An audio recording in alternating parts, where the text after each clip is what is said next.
Dès son arrivée à l'Élysée en 2017, Emmanuel Macron a multiplié les cadeaux fiscaux aux plus riches. À la grande satisfaction des milliardaires des médias qui avaient soutenu son ascension politique, il a supprimé l'impôt sur la fortune et alourdi les impôts des plus pauvres, par exemple en taxant davantage le diesel. Particulièrement injuste, ce favoritisme fiscal a contribué à la révolte des Gilets jaunes réprimés dans le sang, 4500 blessés.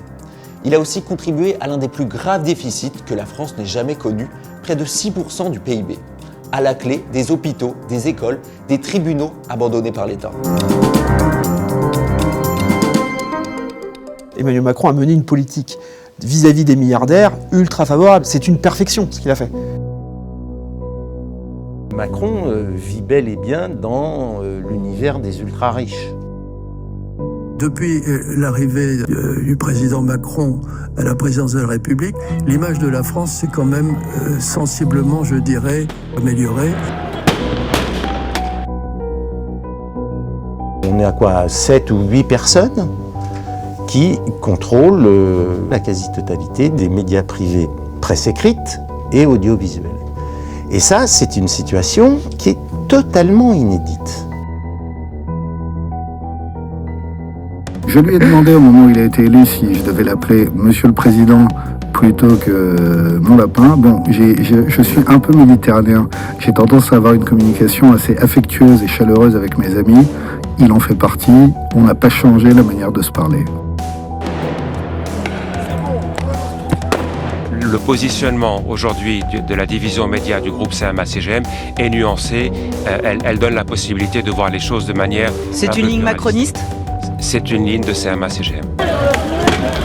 Je crois qu'on a je suis pas à la mode quand je vais dire ça, je crois qu'on a un super président qui est capable d'amener des choses, de réformer la France. Une fois que j'avais eu Xavier Niel au téléphone, il m'a dit mais ce serait grave que Saadé prenne la Provence, vous savez, il est macroniste. Mais je lui dis mais attends, vous demandez de vous quand même. Non, il me dit ça n'a rien à voir avec moi, c'est beaucoup plus que moi. Nous sommes pris en étau entre le capital et les pouvoirs publics en fait.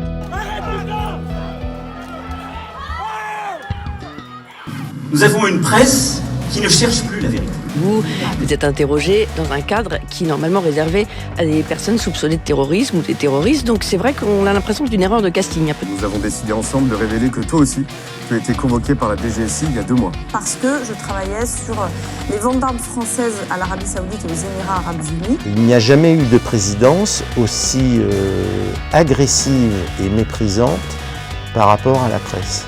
Donc si vous avez une information qui est en permanence manipulée, qui est truquée, ça ne marche plus.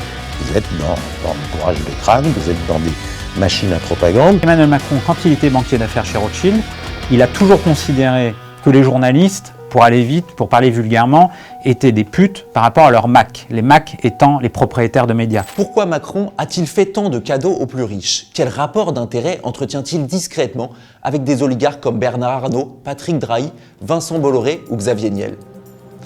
Ces questions, on aimerait bien y répondre dans Macron, président des milliardaires, 4e épisode de notre série Propagande, les puissants contre la démocratie. Problème, aucune chaîne ne souhaite le produire. Alors pour le réaliser quand même et leur adresser un message de liberté, faites-nous des dons, si possible mensuels, même quelques euros. Notre objectif depuis 3 ans, déverrouiller le paysage audiovisuel en diffusant nos documentaires tous les mois en accès libre sur YouTube. Vos contributions, c'est notre indépendance, alors s'il vous plaît, faites des dons.